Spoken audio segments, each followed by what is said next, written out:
With that being said, it's time to dive into our week 3 slate of games. We're going to be picking the same way that we normally do, outright and versus the spread. And we're going to give you some reasons why we like those picks. I'm going to start us off here. Florida State at Louisville, -2 in favor of Florida State. Now, this is really interesting. Florida State's had a really nice start to their year, beating LSU, really good for them. Louisville looked pretty downright bad in their first game, but ultimately wrote the ship against a pretty solid UCF team. It's really hard to gauge what UCF is at this moment in time with their new quarterback situation. So this is definitely going to be a really interesting game. I'm going to go with the Noles on both here. Look, man, this one is a true coin flip. But I really think the Noles are going to pull this one out. When Louisville's whole offense is generated by their quarterback, all the Noles have to do is just limit Malik Cunningham, and the rest will do itself. I'm sticking with the Noles here. 3-0 and potentially ranked next week. I am with you. I'm also going with the Noles, both outright and on the spread. I believe that FSU is a little bit better than we thought going into this year. And I think FSU's got this thing going in the right direction. And we also found out for Louisville, on the other hand, in Louisville's defense, the Syracuse team is actually looking like a pretty solid team. Like Syracuse is probably going to get to a bowl game. Syracuse has they have a good defense, man, and they have a really good running attack. And they're power rated right now. I see a lot of places their power rate is a top 35, top 40 team. I know it's early, but that's not a ballpark that we expected Syracuse to be even close to. Oh, not even remotely. Yeah, absolutely. And Syracuse is probably going to get to a bowl game, like I just said. So that loss for Louisville doesn't look that bad. That being said, you know, with Malik Cunningham, the way that he still played against Louisville, or against Syracuse rather, it was awful. They did right the ship against UCF, but I'm kind of a little skeptical of UCF. John Reese Plumlee did not play well in that game. I was saying. I am skeptical of that Louisville win. It could be fool's gold. And I think now that this is a game that we would have been all over Louisville a few weeks ago, got to go with FSU. Well said, Shoob. How do you feel about OU -11 versus the Scott Frostless Nebraska? Where are we going at with this one, Shoob? Oklahoma -11.5 versus Nebraska. So the new interim coach for Nebraska, we'll see how much of an impact that he has on Nebraska the remainder of this season. So this one is very interesting because when this line initially came out, I saw that Oklahoma was a 14.5-point favorite and a 13.5-point favorite in most places. And I jumped on the Oklahoma -13.5 line. And then to my utter surprise, this rarely happens to me, but the line moved against me and it's now 11.5. And I was like, why is this happening? So apparently a lot of people think that the firing of Scott Frost is addition by subtraction. Addition by subtraction for Nebraska. And I could totally see that being the case here. That being said, I can't put my faith in that. Now, of course, Oklahoma's played 2 mediocre teams to start the year, and they sort of covered relatively what their spreads were. I don't really think I can make too much of a conclusion about Oklahoma, whether or not they're a great team or just a good team. That being said, it's tough for me to take Nebraska on the points here. So I'm going to take Oklahoma to win. And because the line dropped down to 11.5 now, I feel like I have to stick to my guns and double down here, despite what people are saying about Scott Frost being gone, maybe helping Nebraska. I'm going OU both ways. This is going to be pretty boring, Shoob, because I'm also going OU both ways. Look, man, even with Scott Frost down, we saw this defense, man. This defense is absolutely atrocious. Nebraska is going to play the best offense that they have played to date in the season, and they were already giving up 600 plus yards. OU is going to, I think, win by 3 scores. I just don't see this in the cards for Nebraska, even if they do marginally improve. It's 1 week of preparation from last week's disaster. It's not enough time. And then you've also got the issue of coaching turnover, and then there could be the potential quit factor, like, dude, we're 0-2, we just lost our coach, all these other things. Nah, man, give me Oklahoma 100% outright. I will say one thing. If Nebraska were to pull off this win somehow, what does that say about Scott Frost? That man may never want to coach football again if Nebraska wins this game.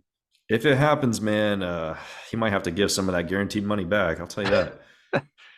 Yeah, that's no kidding. Yeah, OU against this Nebraska defense. I mean, I expect OU to put up 50 points. So if they don't do Hmm. that, that'd be a little surprising. But moving on here, we were just talking about Syracuse a few moments ago. This is a Hmm. game that we would have brushed off a few weeks ago. This is an orange team, a Syracuse orange team that is favored against Purdue, who a lot of people are high on going into this year. This is an interesting non-con matchup. Syracuse is only a 1 point favorite. What do you got here? This one, it will not be a confident pick. This one is an absolute coin toss. Look, man, I really like Aiden O'Connell. I think he's a really good quarterback. But I really like everything that Syracuse brings to the table. Syracuse has a very underrated defense. I've said it in win totals. I will say it again now. I said it last week as well. Syracuse has a solid defense. They have a good rushing attack. They have an NFL running back in Sean Tucker. They got some other guys who can also take the rock as well. Man, they've even some solid QB play too, man. Syracuse. I'm going with Cuse, man. Cuse outright. It's -1, so you've got to go Cuse outright. I think Cuse beats the Boilermakers. It's not a confident pick, man. The Boilermakers have a good team. And you know what? It didn't seem to bother the Boilermakers last week. I know they didn't get the win against Penn State, but it really didn't seem to bother them that they lost their top three receivers. They seemed to move the ball pretty decently. But again, Syracuse is, man, I think they're a very, very solid team, and I'm going to stick with them. They're at home. The fact that, again, we're even just talking about this game and picking this game is just that credit to Syracuse, credit to Dino Babers. I was originally thinking to pick Syracuse. I'm going to go against the grain here. This is going to be our first disagreement. I'm going to pick Purdue. And by default, of course, have Purdue cover the spread as well. I am going to, again, I know it's early in the season, and now that we've actually seen these teams start playing, we're allowed to change our opinions about certain teams. But I still feel as if Penn State is a very solid team. I still think this Purdue team has some firepower left in the tank. And I still think Purdue is well on their way to making a bowl game if they play the rest of the season like I expect them to. Syracuse, maybe you're starting to feel a little bit too good about yourself. I don't know. I'm maybe grasping at straws here. I'm going to go with the Boilermakers. I think Jeff Brom, as the season goes on, he'll be able to make some adjustments. I think it was just kind of a tough draw having to play Penn State early in the season. So they've already seen a good defense. I'm going to trust Aiden O'Connell and that passing attack and that experience over Syracuse, who's still a very young team. But again, I wouldn't be shocked if Syracuse wins this game. I mean, the spread does the talking. All right, let's shift our attention over to BYU and Oregon. Another really interesting matchup for BYU, man. Cougs are out here scheduling everyone. Them being an independent, they kind of have to schedule an interesting schedule if they want to make it into the college football playoff or even be considered. So, with that being said, it's at Oregon. Oregon's favored by 3.5. Who are you taking, Shoob? This one's also a little tough for me because for as bad as Oregon looked, for as bad as they got run out of the building against Georgia in week one, they did look very good against their cupcake. And I know, again, it was a cupcake FCS opponent, but I still think, and I said this after the Georgia game, I still think Oregon is a solid team. I still think Oregon's a top 25 caliber team the rest of the season. They just got bruised up in the first game against the number one team in the country. That being said, I really liked what I saw from BYU last week. And what worries me about BYU is that even though I'm kind of bullish now on BYU, the fact that they had to play an emotional overtime game against Baylor and scrap one out against a very physical team, it kind of makes me worried for this Oregon matchup because Oregon got to beat up on a cupcake last week. Oregon is also at home. So Oregon might be a little bit fresh for this one. It's the same logic for why a lot of people take Texas Tech against Houston last week. So this is what I'm going to do. I am going to take Oregon to win outright, but I'm going to take BYU to cover this spread. I believe this will be another close game. This will be another game similar to what we saw against Baylor, in my opinion. And I think BYU will keep it close. Can they scrap this one out? Definitely is possible, but I'm going to say BYU covers the 3.5 and they lose by a field goal, but Oregon wins outright. I think the big advantage for BYU in that Baylor matchup was their home field advantage, man. They were definitely fueled by that crowd. That crowd was amazing. I know a lot of people didn't watch that game, but BYU definitely had some crazy home field advantage going on in that game. Now that you take that out of the picture, it's going to be interesting to see what they look like against Oregon, who's supposed to have a good defense this year. I know they got the door absolutely blasted off of them against Georgia, but come on, man, that is Georgia. BYU is no Georgia. Oregon's had some time to right the ship. Oregon has home field advantage. Oregon has a defensive minded head coach. Look, they've got all the advantages going their way. I'm going to take Oregon on the win. I'm going to take Oregon on the spread as well. 3 points is like right there. It's kind of difficult, but I'm definitely going to go outright with them. I think Oregon will win by 4 or 5 points. All right, moving on. This one's pretty interesting. This game last year was a very fun game. It was a whiteout at Penn State, and now this year it flips to the Southern Plains, Auburn. Penn State on the road, they're a 2.5-point favorite at Auburn. So having home field advantage here is definitely a big thing for Auburn. They have a good defensive line. They have a pretty solid defense in general. But the thing about Auburn, man, is I just don't trust them. So really, man, I think Penn State has shown some flashes of being a good team this year. But the thing is, can they put it all together? Can they put it all together, Shoob? I'm going to say in this game, they may not put it all together, but they're going to do enough to beat Auburn. I'm going to take Penn State outright. I'm also going to take Penn State outright. I think the difference here is Sean Clifford. You know, he's not the stud quarterback like Bryce Young or CJ Stroud, but Sean Clifford is good enough to win you a few games and scrap one out against teams like Auburn. And this Penn State defense really impressed me against Purdue. Like, they shut down a really solid Purdue passing attack. And I think Penn State having that experience against a good Purdue offense is going to help them well going down here to Auburn, because Auburn's offense is nothing to be scared about. You know, if anything, I feel like this matchup plays into Penn State's hands. And even though it is at Auburn, I still think Penn State can scrap this one out. I don't believe it'll be a blowout by any means. It'll probably be more of a lower scoring game. But these two teams have very good defenses. I just don't trust this Auburn offense. I'm with you. Auburn really looked poor against San Jose State last week, and that could have been maybe they're looking ahead to this game. But I'm with you, man. I don't trust the Auburn offense in particular. I do trust Penn State more so on both sides of the ball. I believe in Penn State and their ability to scrap this one out on the road and cover the spread. All right. Well said, Shoob. Now, let's go to this next game. I already know what your pick's going to be for this one, Shoob, as you have off camera told me just how high you are on this team. And ever since the season started, that's Mississippi State versus LSU. Shoob, I mean, it's no secret. Chalk up yours on the board right now, but you can go ahead and start with your analysis, since we're pretty obvious where you're going on this one. Well, listen, I'm going to say this all season long, because this is going to be a team that no one's going to pay attention to because they're buried in the best division in college football. Mississippi State, they're going to be an 8-4, 7-5 team, I would guess. But they're a team that I think is a top 15 caliber team. Like, this Mississippi State team is power rated right now by many power ranking models as a top 10 to 15 team right now, right here, right now. Like, they beat up on a pretty much improved Arizona team last week and looked very good doing it. And I think this is just an opportunity all season long to take advantage of Mississippi State just kind of being looked over all season long, since they're going to play great teams. And they're a 2-point favorite against LSU. I was hoping that LSU would be favored, but I'll still take the Bulldogs, even at -2. I think Mississippi State gets it done on the road. And maybe this will have to be the game that puts Mississippi State on people's radars. But either way, I'm really liking Mississippi State, and you're going to see me pick them a lot on the spread this year. You know, I don't know that a win here would put Mississippi State on the radar per se, but it would be a good win in the SEC nonetheless. But I'm with you, Shoob. Yeah, probably didn't see that coming. I'm taking Mississippi State outright. Wow. More so, I mean, look, man, Mike Leach offense, love it. Mississippi State, solid defense, nice.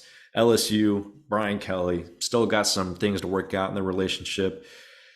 I don't see it happening just yet. I know the game is in Death Valley, but ultimately, Mississippi State, I think, is the better team this year.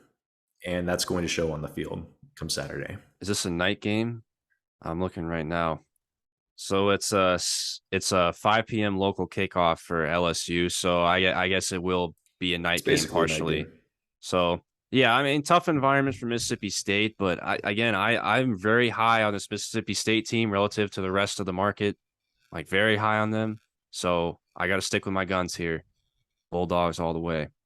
So this is an interesting non-conference matchup. We got to see both of these teams play very close games. Texas Tech, that overtime game against Houston we just talked about earlier, and then NC State, we saw them play East Carolina, and we're really fortunate. Good field goal kicker away from losing that game against ECU. But NC State has righted the ship a little bit. They blew out Charleston Southern last week, and now they get the luxury of being at home against the Texas Tech team that scrapped one out in OT against Houston. 10.5-point favorites for the Pack. What do you got? Look, man, it's no secret you and I are both high on the Wolfpack this year. Although they haven't looked as good as we had thought, I know they absolutely savaged Charleston last week. But come Against on, man. Charleston Southern. Yeah. Charleston Southern, potato, potato. But man, I can't forget about that ECU game. I know that ECU is a quality opponent. They're actually a pretty solid team this year. They're not going to be viewed that way by a lot of people, but if you follow the sport well enough, you know that they're actually one of those teams that could possibly knock off Power 5 teams on any given day. But regardless, man, they didn't look impressive in that game. Arguably should have lost that game. Texas Tech has looked pretty solid so far, better than expected. So here's my take on this. NC State is at home. That is a critical factor. NC State will win this game, but it's at a line of 10.5, man. Don't disrespect the Red Raiders like that. The Red Raiders will cover this. Interesting. Yeah, that line really makes for an interesting spread pick here. I'm also going to pick NC State outright. I still really trust this NC State defense. I still believe it's very good. And despite Texas Tech playing what I thought was a pretty solid Houston defense, that was a good test for Texas Tech, but it still does not compare to NC State. It's also on the road. This will be Donovan Smith's first true road game that he'll be starting. And there's still a lot of unproven things we need to see from this Texas Tech offense, in my opinion. So I'm going to take NC State to win outright. I think that's obviously the safer side here. But as far as the spread, yeah, this one is very tough. I wouldn't touch this game personally if I was betting on it. But for the sake of this show, I'm going to pick NC State to cover. I'm gonna double down here. I'm gonna go against you on a spread because I don't want to be picking the same thing as you every single time. So even Come though on, this that's not good line, logic, man. You got to pick what you want. it's a true coin flip for me, man. Like I'll flip a coin. If I'm wrong about this, I'm not going to be upset. So I'm gonna go against you here, but I know the line probably favors your side a little bit more. But even so, NC State maybe win by 13 or 14 at home. I we'll see. We'll see. This one's a coin flip. I'm gonna go NC State both ways. All right. What about Michigan State versus Washington, man? Two teams who actually look pretty solid right now. This could be a really good matchup. What do you got? This is again another game that's flying under the radar. We really liked this game during the preseason. We were looking forward to watching this one. So I was kind of hoping for a different spread on this game because even though it's been 2 weeks and Washington has played some cupcakes, I've really liked what I've seen from Kalen DeBoer's new offense. And Michael Penix looks like that man has been resurrected. Like that man got resurrected. He looked like he was a lost cause when he transferred, but Kalen DeBoer is a phenomenal coach. We talked a lot about him on our podcast. Everything that we thought about Washington, it's looking like kind of near best case scenario for them this year. They're going to be pretty good. And in my opinion, they should be a ranked team right now. I'm going to go with the Huskies. And as far as the spread, I was hoping that Michigan State was going to be favored in this game because if Michigan State was favored, I would have taken Washington because I think they're the slightly better team outright.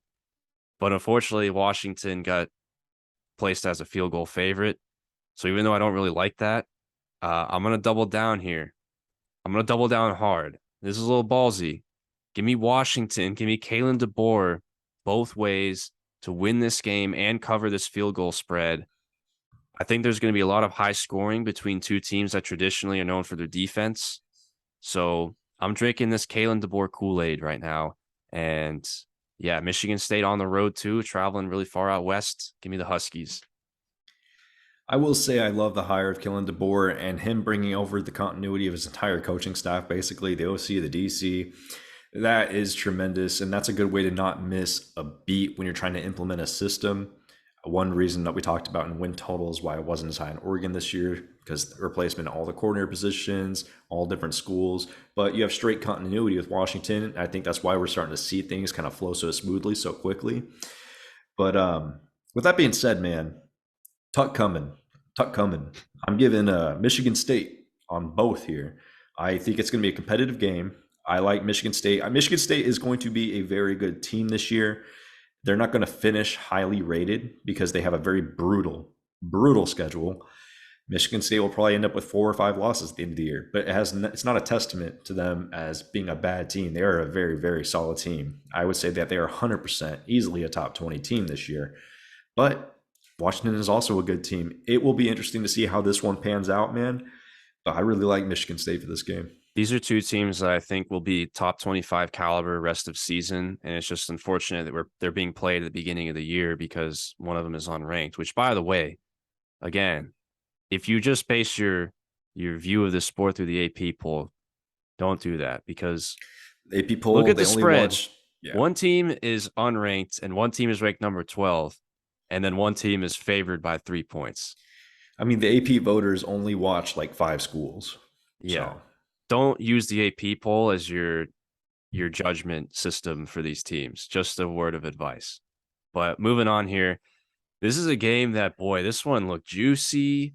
This one looked like that juicy steak that just came off the grill, and it's losing a little bit of its taste, a little bit of its flavor now after last week. Miami versus Texas A&M. I was really looking forward to this game. I still am, but what's your take on this game right here? Is this a night game, Shoob? It is a night game. It is a night game. That's going to influence my pick a little bit. Look, man, Texas A&M, College Station, night game. That's a tremendous home field advantage. I will say this. A&M has one of the best home field advantages in college football, especially at night games. That 12th man is definitely the real deal over there. Miami, they have shown some promise this year. They have shown some improvement. This is going to be a tough one, man. But ultimately here, I am going to land with Texas A&M. I think the home field advantage will be too great for Miami to overcome. Texas A&M will bounce back with their defensive prowess, not their offensive prowess, but their defensive prowess. However, I really like Tyler Van Dyke. I think Miami has a very strong offense relative to, I guess, what they have been in the past. I will take Miami to lose by a field goal. So that will be a cover for Miami.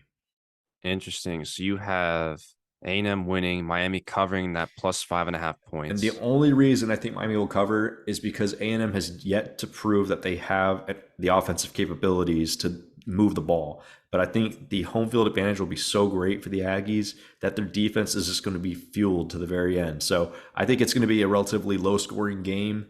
We might see like a 21-17 type game, 20-17, something like that. But ultimately, I think A&M will land with the win. So I know that I've been pretty chalky so far to start this season as far as my picks. I'm going with the Canes. I'm going with the Canes to win outright here. And this is really being influenced by what I saw last week. And I know Miami really struggled out of the gates against Southern Miss, and they sort of pulled away in the second half. So let me caveat here. I still am not really like super impressed with what I've seen from Miami. In fact, if anything, I downgraded Miami in my rankings because I don't think they're living up to the top 10, 15 caliber expectation that I think myself and a lot of people had for them. That being said, Texas A&M, that was brutal to watch. And offensively, that performance. And I don't know if I can trust Jimbo. We've come to the point to where I am sitting here saying, I don't really know if I can trust Jimbo Fisher to change things and right the ship this quickly. And this is a good Miami team. And at the end of the day here, Texas A&M, they got a great defense. Miami's got an NFL caliber quarterback in Tyler Van Dyke. I know it's early in the season, but this is I'm going to put a little bit of spice in this pick here. I'm picking Miami to win this game outright and pull off what is a minor upset. I really did not like what I saw from A&M last week. I think Miami will try to come with a similar game plan, and I think the book is out on A&M. And I'm going to trust Tyler Van Dyke, better quarterback here. Is Jimbo going to make the change? Is he going to put in Max Johnson instead of Haynes King? I mean, I don't know. I can't say that will happen for sure. I think there's so many questions right now with A&M. I got to go with Miami here. All right, Shoob. Let's move down to our final matchup. Fresno State versus USC, sitting there at minus 12. This one's interesting. USC, very dominant offense so far. They look very, very dominant on the offensive end. Yet, Fresno State has also looked pretty competitive in their losses. So where are you landing on this one, Shoob? So let me tell you something. I thought about doing this. I thought about picking Fresno State to win this game because I'm not very high on USC. And you might look at this game and think, USC at home, only a 12-point favorite. That seems kind of low. Well, yeah, there's a reason for that. USC's defense is still not very good. The offense is looking phenomenal. USC also, in their 2 wins so far, has had a +8 turnover differential. Like, they have had some Iowa-level turnover luck so far in the first 2 games of this season. That is making USC look a lot better than what they really are. And I'm not going to go full balls to the wall here. I still think USC will beat Fresno State outright.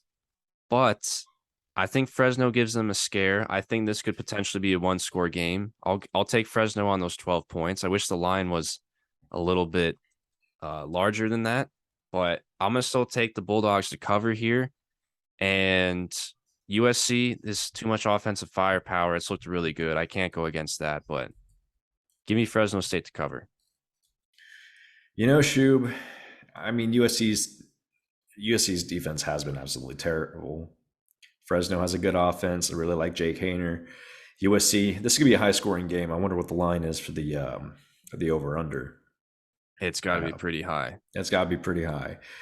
I do suspect that will be in. I don't know, man. It's going to be a very high scoring affair. 71 and a half is the total. It's going to be a high scoring affair. That's pretty high. And with that being said, man, obviously I'm taking USC for the win. Look, man, the amount of talent on their offense is way too much. I think Caleb Williams is too disciplined to make stupid turnovers and mistakes on that side of the ball. So really the onus comes to their defense, and that's what will determine the spread ultimately, how their defense will play. Now, Fresno State lost what should have been probably a win against Oregon State last week. Very crushing defeat. I think they're going to respond well and play well against USC. It's not a confident pick for me, Shoob. I could very well see USC winning by this game by at least 14 or about 14 points. Sounds right. But I'm not going to bet against Jake Hayner, and I'm going to go ahead and say USC's defense is just bad. And so I'm going to go with the cover with you as well. Wow, I was not expecting that. I mean, the -12 obviously plays into USC's side. You would figure USC by 2 touchdowns. That's more favorable, but I still think Fresno can keep this game within a touchdown or within 1 score. So I'm kind of surprised. I know you're a lot more bullish on USC overall than I am. So my thing, I think I can easily see this one being a 10-point game, and then that doesn't hit.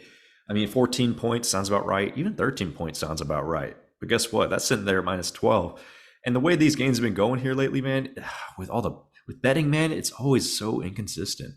And I can definitely see this being a 2-score game like I'm predicting, but just in the favor that would be on the cover for Fresno State. And one little nugget. I think we all remember that game last year when Fresno State played UCLA and they won that game.